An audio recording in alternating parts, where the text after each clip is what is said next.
Subprimeval, Season 3, Episode 12, Freefall, written by Robert S.C. Cutler, read by Fentriss O. Moore.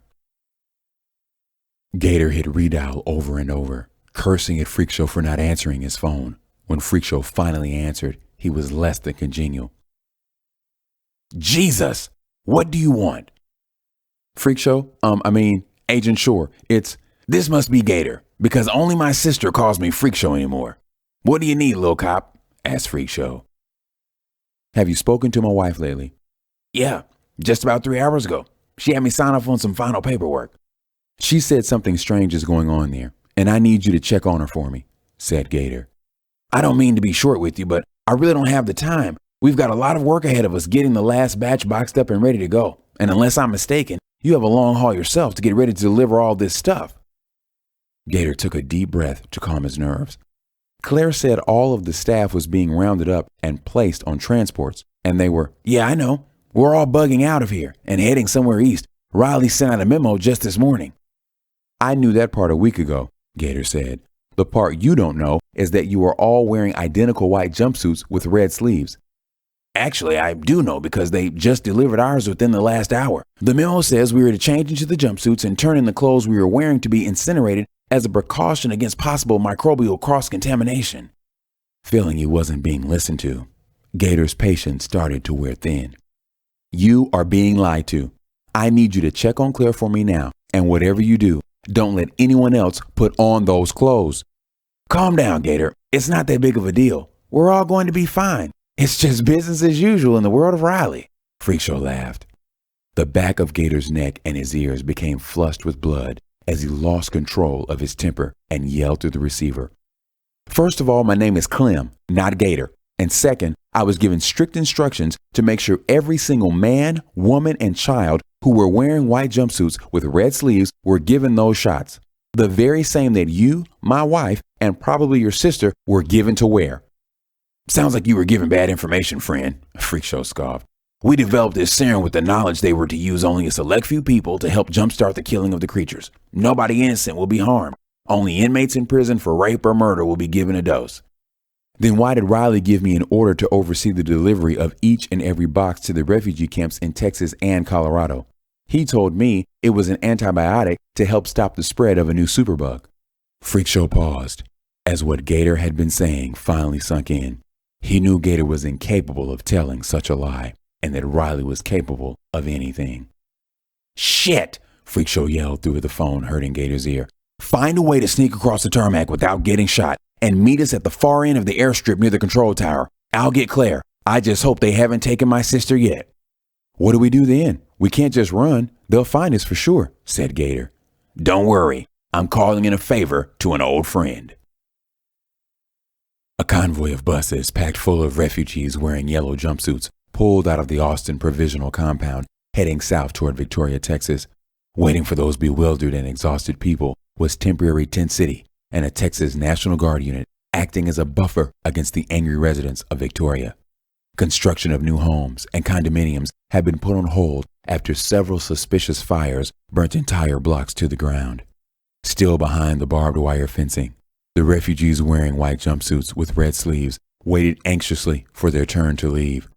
Quarantined for testing positive for the new superbug, they were promised a cure was on its way, and in 2 days' time, all of their worries would be far behind them.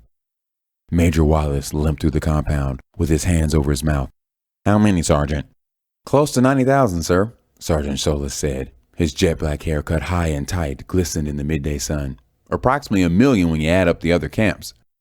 Plus the 500 or so at the Grissom facility, Wallace said. They must have been working night and day to turn out that many doses. We've got an army of medical personnel at each camp to administer the shots. After all the refugees are attended to, the staff will inject each other. They're not all getting the shots, are they? Asked Wallace. Of course not. We can't afford to sacrifice everyone. Riley stood in the front of a large hangar at an airfield just outside of Colorado Springs. The relentless wind raked across his weathered face, but barely moved his plastered-in-place hair.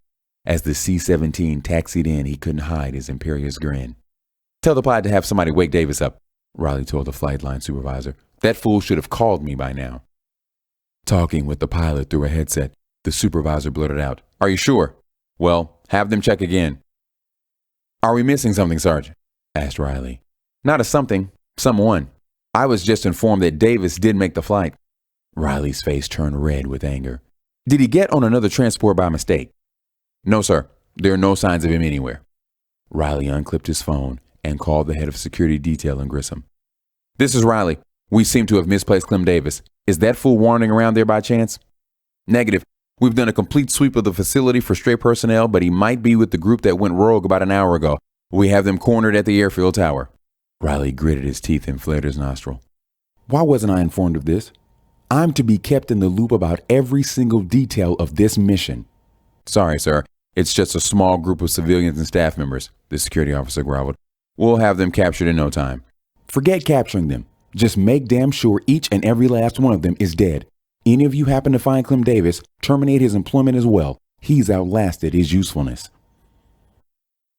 Freak Show, Gator, and Dr. LaCroix took turns firing out the control tower's main entrance at the increasing number of security forces. Claire, Cassie, and Trina were huddled beneath the metal spiral stairs while Basili and Chalmers tended to a wounded air traffic controller at the second-level platform. "Is he going to live?" Freak Show yelled. "No, he's bleeding out," Basili answered back. "Shit! We need him to get into the control room," Freak Show complained. "Captain Jones is never going to know where we are." "What did you drop your phone for?" asked Gator. "Gee, I don't know. Maybe because I was being shot at?" Freak Show mocked. "I don't know what you're so concerned about," said LaCroix. "Jones is bound to know we're the ones everybody is trying to kill." "You know, she does have a point," Gator said. Freak Show glared over at Gator. "Well, he better hurry or there won't be anyone left to pick up." Trina's head rested on Cassie's lap. Her temperature was hovering just above 103, and her complexion had become pale.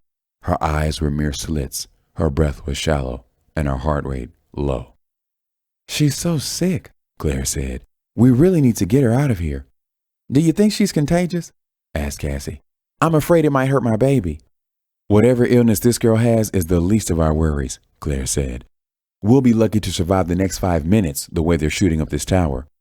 Dr. Chalmers and Basili hastily made their way back down to the main level and behind the stairs with the girls. Chalmers tried in vain to wipe the traffic controller's blood off of her hands and onto her pants. Basili didn't even bother. He just stared at his red-stained hands and sighed. "Next patient, please." Basili shook his head and laughed. Being used to his strange personality, Chalmers ignored Basili and directed her attention toward Trina. "She's been given the serum. There's no doubt in my mind. Were either of you given a shot, like for the flu?" she asked Cassie and Claire. Claire shook her head. "They never touched me. My brother rescued me before they could," Cassie said. "Is Trina going to be okay?" Chalmers looked away with tears in her sullen green eyes. "I'm afraid there is no cure. She most likely will expire within the next 48 hours. All you can do is keep her comfortable." "Score another one for our team," Basili blurted out. "Oh, and don't get too close. She might be contagious." "Leo, you're scaring these poor girls," Chalmers scolded. "You know that isn't true." "Do we really know for sure, Ava? We were so hurried through the testing process that we may have created the next pandemic." Riley watched from the safety of the passenger seat of a Humvee, the processional of shots being administered. Within 24 hours, over 100,000 refugees would pass through 25 lines, snaking their way through the medical tent and into an arena-sized warehouse. From there, they were to be herded onto one of many C-17 military cargo aircraft, where they would be told their illness had been cured and a new life was awaiting. This same exercise would be repeated at 9 more camps in Texas and Colorado. "Major Wallace, this is Riley," Riley said, pressing the sleek black phone against his ear. "Clem Davis appears to be AWOL, so I'm modifying the schedule. Our precious cargo will be landing at the Waco site within the hour. From there, you will be overseeing the delivery to the remaining 8 camps." "What about Operation Cattle Drive?" asked Wallace. "Have my new Rising Star Sergeant Solis take over for you. He seems more than capable." "Roger that. Shame about Davis. He was a likable little guy." "If he shows up, take care of him as planned," Riley said. "I was originally going to stick him in with the crowd," Wallace said. "I don't give a damn if you give him a shot or a bullet. Just make sure there are no loose ends," Riley yelled. Wallace took the phone away from his ear and was about to say something back but paused to make damn sure Riley had hung up first. He didn't want to end up wearing a white jumpsuit himself. Captain Jones landed the Black Hawk as close to the control tower as he safely could, while 2 soldiers on board laid down suppressive fire, pushing back the less adequately trained security forces. "Come on!" he yelled while pointing at his watch. "Time to go, Agent Shore." "You and Claire go first, and make it quick," Freakshow told Gator. "You do know you're talking to a pregnant woman and a man with 1 foot," Gator nervously laughed.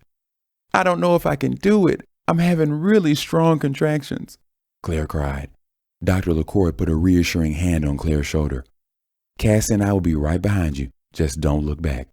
Cassie looked at LaCroix with tears in her eyes. "We can't leave Trina here to die." LaCroix nodded. "Dr. Basili and Dr. Chalmers are following us to the helicopter with your friend. We're going to do everything we can to save her." "Okay, everyone out the door," Freakshow said as he gently pushed the first 4 out of the tower and toward the Black Hawk.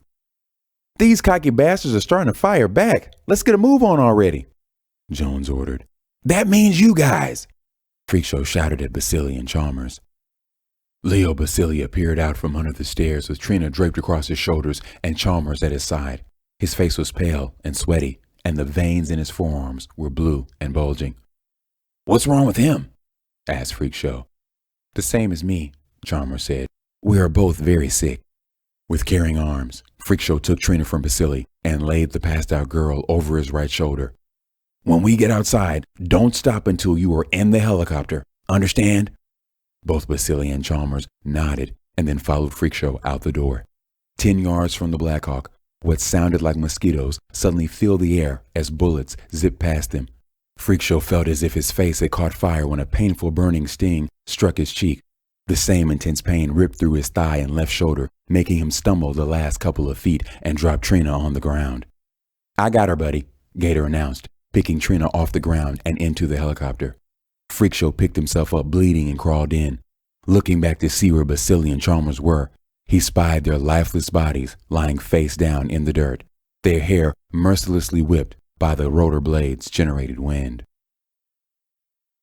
Packed shoulder to shoulder inside the cargo holding of the big C-17, approximately 900 refugees, sick, dirty, and all wearing the same white jumpsuits with red sleeves, wondered where they were and where they were going. Scott Jackson, detained in the Colorado Springs Provisional Compound's makeshift jail since the night his wife was killed, held his teenage son Grant close to him.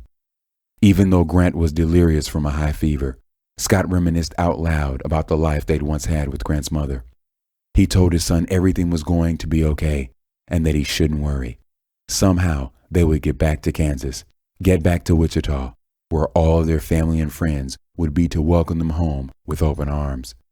A collective gasp rang out when the seal of the massive back cargo door was broken and the cargo hold was depressurized. No longer able to speak, Scott kissed Grant on the forehead and mouthed the words, "I love you."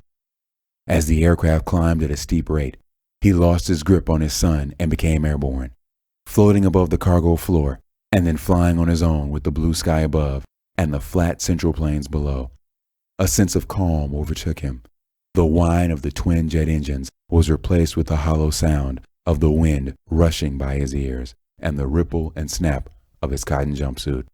High above the Midwest, from Dallas to the Twin Cities, squadrons of C-17s blanketed the skies with over 1 million white-clad refugees, while ravenous demons waited anxiously below for what was going to be their last meal.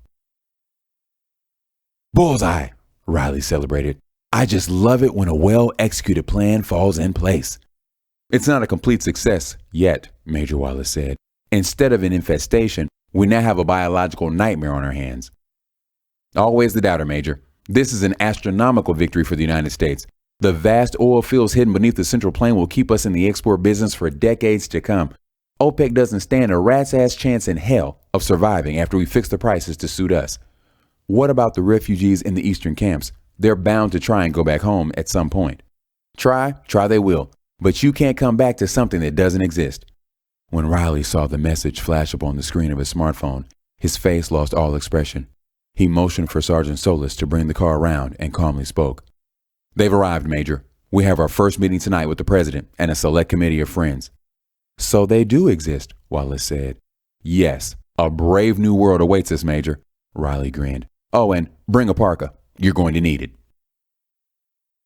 Is that baby still coming, Mama? Captain Jones asked Claire. False labor, thank God, Claire replied. Where are we going? Freak Show asked Jones while Dr. LaCroix attended to his bullet wounds. We're changing planes in West Virginia so we can drop off Dr. LaCroix and her patient, and then it's off to Northern Europe, Jones answered. We don't want to be anywhere near the States with what's coming next. That doesn't sound promising, Freak Show laughed. When are we supposed to catch a break? You're lucky they didn't hit any vital organs, LaCroix lectured. There's your break. What about you? Riley's bound to hunt you down, Freak Show asked LaCroix. Don't worry about me. I can take care of myself, LaCroix smiled. Nestled in the back of the Black Hawk, Gator held his wife close, thankful they wouldn't have to deliver their first child thousands of feet in the air. He glanced at Cassie, worrying over her unconscious friend, then out the window beside him at the landscape below. Ecstatic, his in-laws were becoming farther away by the minute. Knowing Claire was going to miss them terribly, Gator had a moment of stinging guilt and pulled her in a little closer. Unable to hide his elation, he flashed a toothy grin as he thought to himself, Northern Europe doesn't sound so bad. Not bad at all.